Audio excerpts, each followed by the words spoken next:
farms that don't need sunlight. It sounds like something straight out of a sci-fi movie, right? But it's a real concept that scientists are exploring, and it's called electro-agriculture.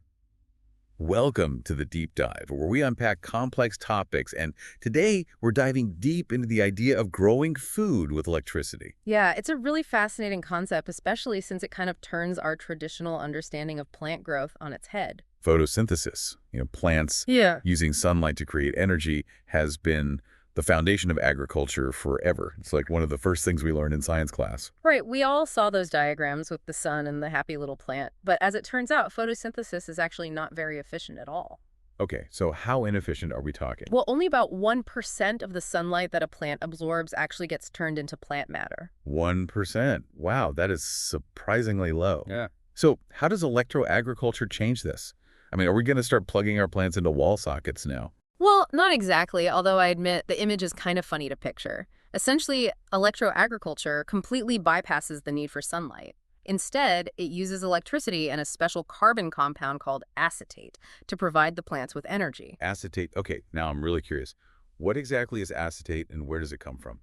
Acetate is essentially a very efficient plant food that is derived from carbon dioxide, but it's not something that's just readily available. So the process starts with converting carbon dioxide into carbon monoxide using electricity, and then that carbon monoxide is further transformed into the acetate, which plants can then directly absorb and use for growth. So we're essentially using electricity to create this specialized plant food from carbon dioxide. Yeah. It's incredible how we're learning to manipulate these natural processes. Yeah. But in terms of efficiency, how does electro-agriculture stack up against traditional farming? Well, their research suggests that electro-agriculture could be up to, wait for it, 4 times more efficient than traditional farming. 4 times. That's huge. What kind of impact could that level of efficiency have on food production? Well, just imagine, needing significantly less land to grow the same amount of food. Think about the positive impact on things like land use, water conservation, and even the fight against climate change. It's really a potential game changer. So what kinds of foods have scientists been able to grow using this method?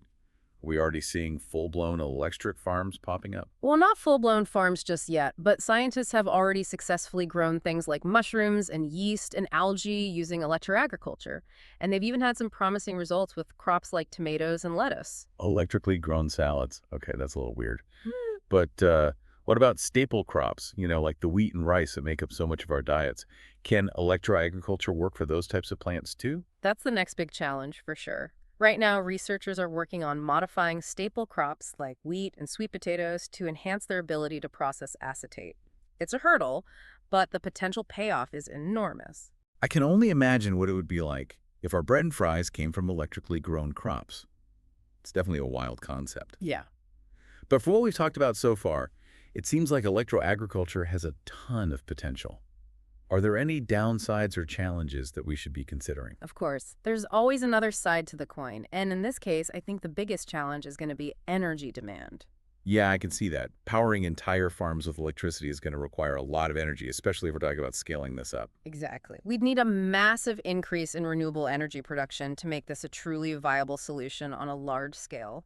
And right now, our renewable energy infrastructure just isn't quite there yet. It's kind of like having this brand new, super efficient car, but not having enough sustainable fuel to keep it running. That's a great analogy. And it's also interesting to compare electro-agriculture with something like vertical farming, which relies heavily on artificial lighting.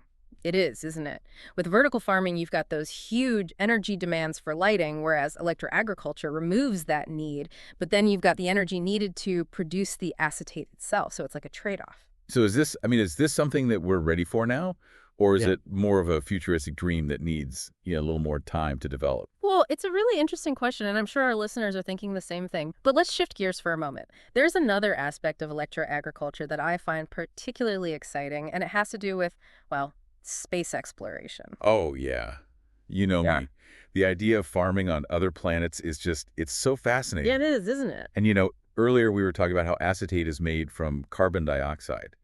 And if I remember correctly, the Martian atmosphere is almost entirely carbon dioxide. That's right. It's essentially like a giant reservoir of potential acetate just waiting to be tapped into.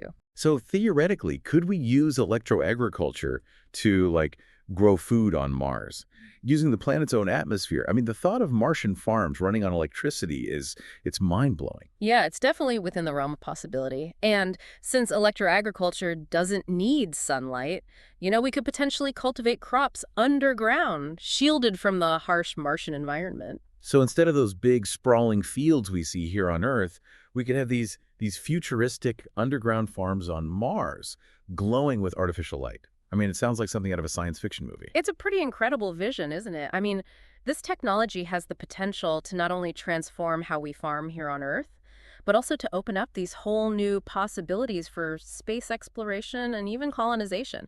Imagine, astronauts tending to these glowing indoor farms beneath the surface of Mars, producing fresh food for an entire colony.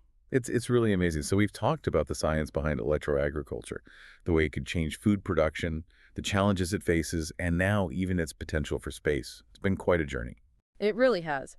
But, before we wrap up, I think it's important to step back and look at the bigger picture here. We're hearing more and more about climate change and the threats it poses to traditional agriculture. I mean, you've got droughts, floods, extreme temperatures, all of which can damage crops.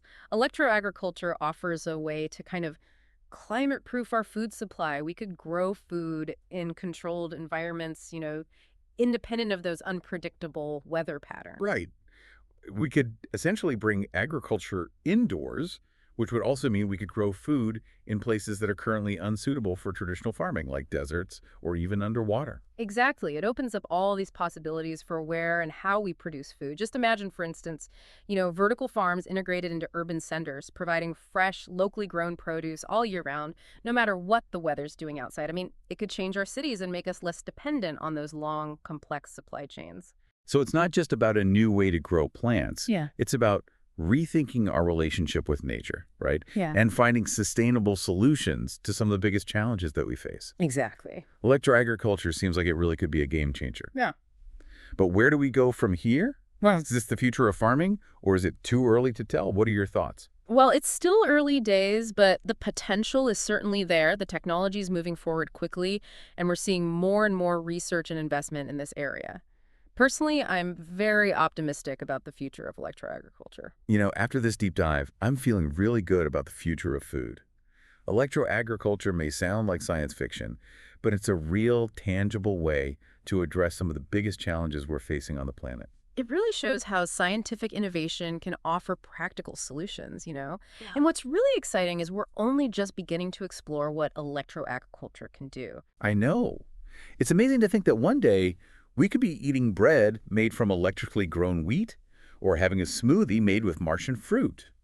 The future of food is looking pretty bright, even if it doesn't, actually involve sunlight. Right. And who knows, maybe there are even more amazing discoveries just around the corner. Well, we want to hear from all of you. What do you think about this idea of farming with electricity? Leave your thoughts in the comments below. And of course, if you enjoyed this deep dive into the world of electro-agriculture, don't forget to like this video, subscribe to our channel, and tell us what other topics you'd like us to explore. Until next time, stay curious.